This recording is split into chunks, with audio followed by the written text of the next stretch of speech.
అందరికీ నమస్కారం. NMC channel చూస్తున్న ప్రేక్షకులకి స్వాగతం, సుస్వాగతం అండి.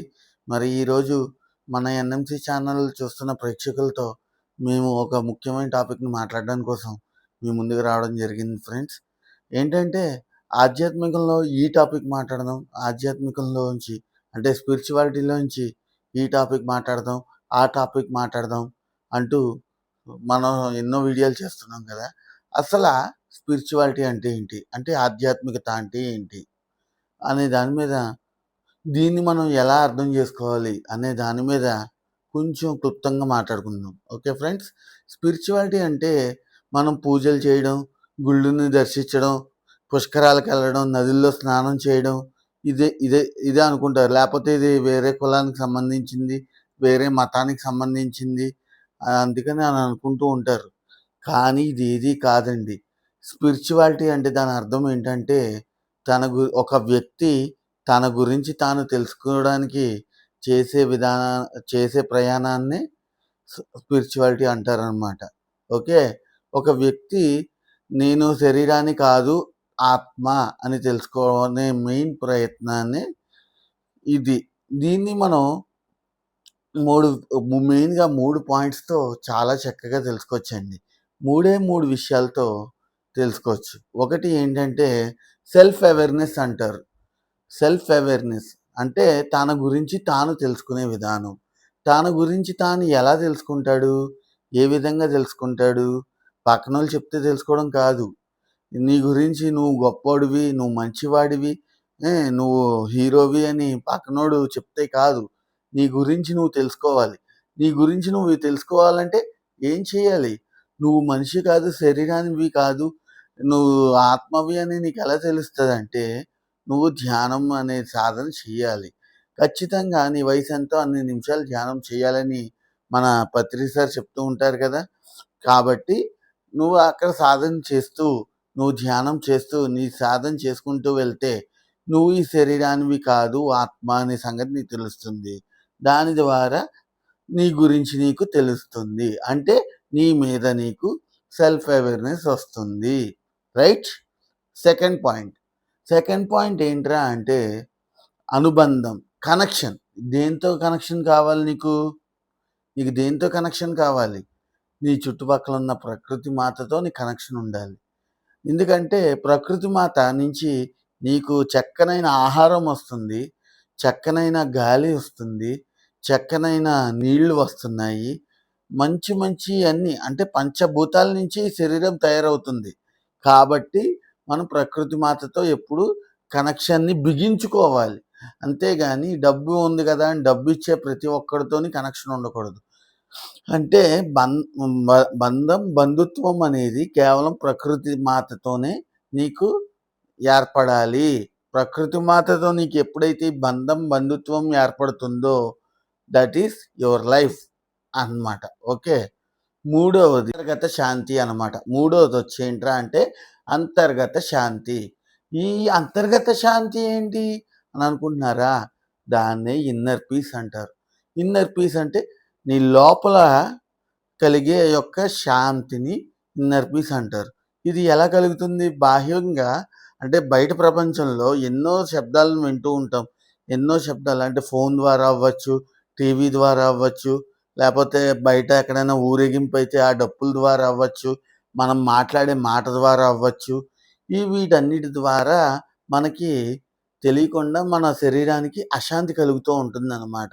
ఈ శరీరానికి పరిపూర్ణ శాంతి ఏ విధంగా కలిగించగలవంటే, నువ్వు ధ్యానం చేస్తే నీలో పరిపూర్ణ శాంతి కలుగుతుంది.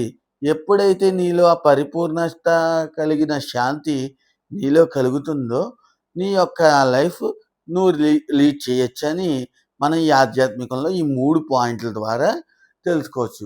కానీ దీన్ని మన నిజ జీవితంలో ఎలాగా అలవాటు చేసుకోవాలి?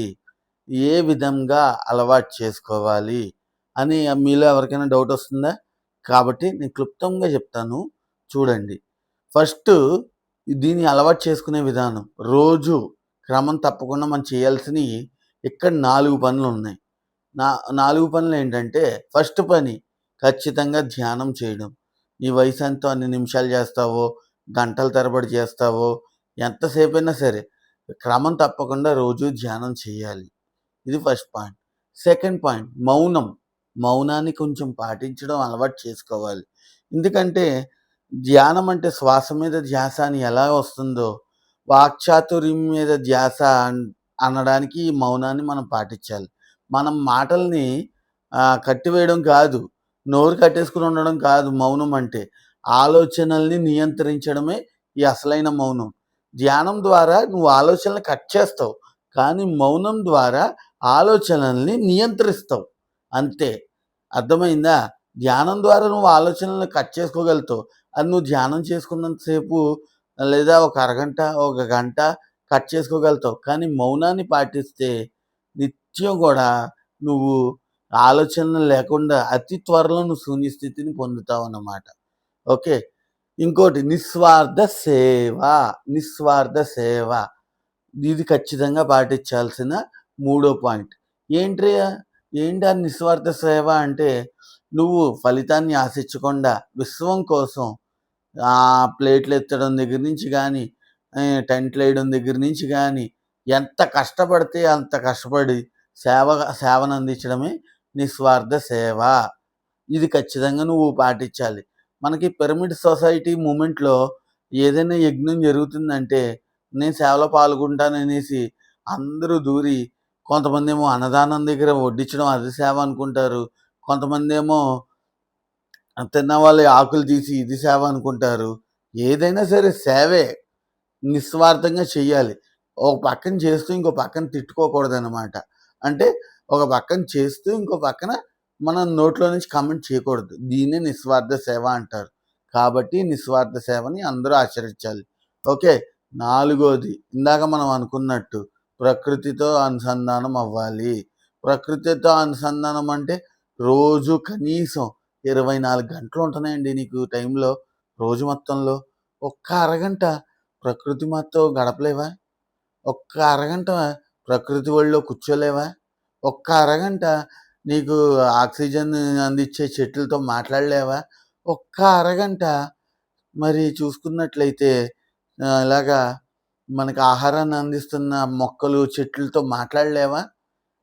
ఇది కేవలం అరగంట కనీసం రోజు మొత్తంలో ఒక్క అరగంట సేపు నువ్వు ప్రకృతితో అనుసంధానమైతే ఇది ఆధ్యాత్మికతకి పరిపూర్ణమనమాట. ఆధ్యాత్మికత అంటే ఏంటో తెలుసుకున్నాం. దాన్ని ఏ విధంగా అర్థం చేసుకోవాలో తెలుసుకున్నాం. దాన్ని ఏ విధంగా ఆచరించాలో కూడా మనం తెలుసుకున్నాం. కాబట్టి ఈ వీడియో చూస్తున్న ప్రతి ఒక్కరూ కూడా మన ఎన్ఎంసీ ఛానల్‌ని ఇంకా ఎవరైనా సబ్స్క్రైబ్ చేయకపోతే వెంటనే సబ్స్క్రైబ్ చేసుకోండి. మీరందరూ నాకు ఒక్కొక్క సబ్స్క్రైబరు నాకు నిజంగా ఒక్కొక్క దేవుళ్ళతో సమానం. ఎందుకంటే మీరు సబ్స్క్రైబ్ చేయడం వల్లే మాకు చాలా బాగా వెళ్తుంది. వీడియో కనుక నచ్చినట్లయితే లైక్ చేయండి, షేర్ చేయండి, సబ్స్క్రైబ్ చేయండి. మరి నేను చెప్పిన పాయింట్స్ అన్నిటిని కూడా అందరూ ఆచరించడానికి ప్రయత్నించండి. నా వీడియో ఎలా ఉందో కామెంట్ రూపంలో తెలియజేయండి. Thank you. Thank you. Thank you. లోకా సమస్త సుఖినో భవంతు. సర్వే జన సుఖినో భవంతు. సకల ప్రాణులు సుఖినో భవంతు.